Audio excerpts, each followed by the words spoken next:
Welcome back. Nice to be back. Quick question for you. Justin Trudeau right now, there's this big threat of tariffs, and it seems to have activated, even with the Liberals, conversation about bringing new pipelines like the Energy East pipeline, the Northern Gateway pipeline, etc. What do you think of all this? I honestly thought I was the last reporter in Canada asking a premier, are we ever going to look at Northern Gateway or Energy East? I'm sure Premier Moe was getting tired of me asking about that just even a couple years ago. And all of a sudden, we've got the Premier from Nova Scotia talking about one of the lead people who actually fought Northern Gateway from the First Nations in British Columbia has said, no, now maybe we should build Northern Gateway. I mean, this is a sea change when the biggest people who are fighting these things all of a sudden say, wow, maybe we need this now. The honest truth is that if we build Keystone XL, yeah, it's another gateway to leave Canada as an export pipeline, but it's locking into the same customer. We need to diversify our markets. We need to get to other places, both the Atlantic and Pacific Basin, so that we can actually get a better price for our oil and not be under threat of what's been happening right now with the Trump tariffs. Why do you think that we've been so laxy-daisy when it comes to our developing our resources? I think it really comes down to the mind think, the group think that says that, we don't really want to be out there and be aggressive. We want to kowtow to the cult of anthropogenic climate change. And, by doing that, we don't do anything. How do we collectively as a country take a more common sense approach when it comes to energy? Politicians often talk about three abilities. They'll talk about affordability, sustainability, and reliability. And the reality is, reliability is the only one that counts. People, if they lose their power, for instance, they'll turn on a generator and they'll pay $100 a day for gasoline just to run that generator. And they don't care about its CO2 emissions. They don't care about its particulate emissions. They need that power.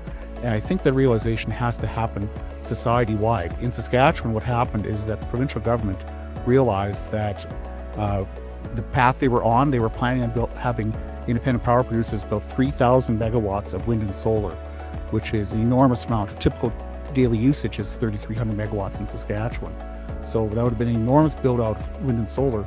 But I've written over 100 stories proving how it's utterly unreliable. Alberta's built 5,600 megawatts of wind, and on any given day, it can go to zero, and does.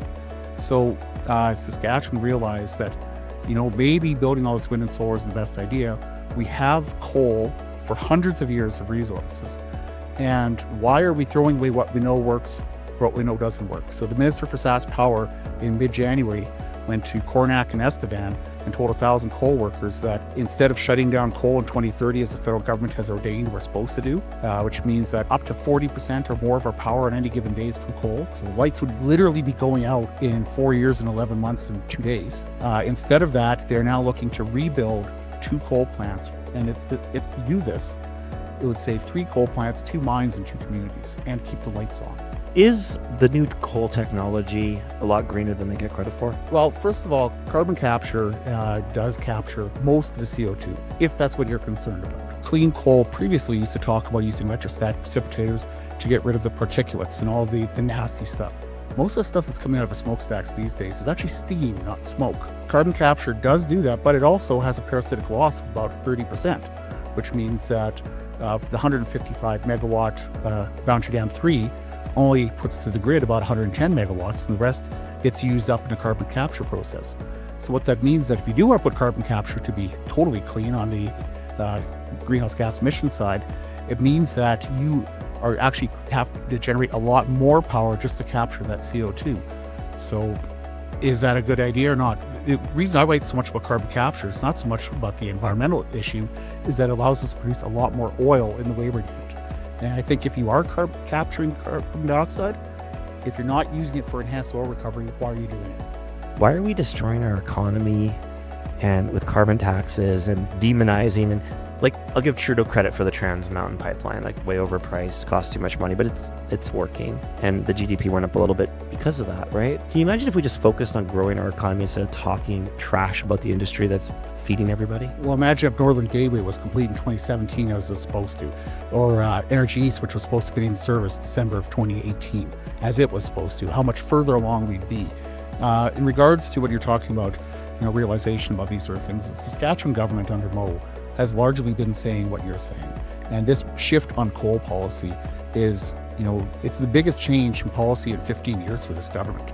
We're still looking at building nuclear power plants, but we might be priced out of them depending on how much they're going to cost. And we still have to keep the lights on. So are we going to, cut off our nose to spite our face and turn the lights off for grandma by turning off our coal, or are we going to keep it going no matter what the emissions are? And the decision has basically been made is that if we have to, we're going to. I think that, the energy transition is the big story. We talked about this a little bit last year. I think that, we are seeing shifts not just here, but in the United States, especially under Trump, that there's a realization that a lot of the fallacies and the fantasies that have shoved down our throat for the last 10, 15 years, people are waking up and saying, we're not going to take it anymore.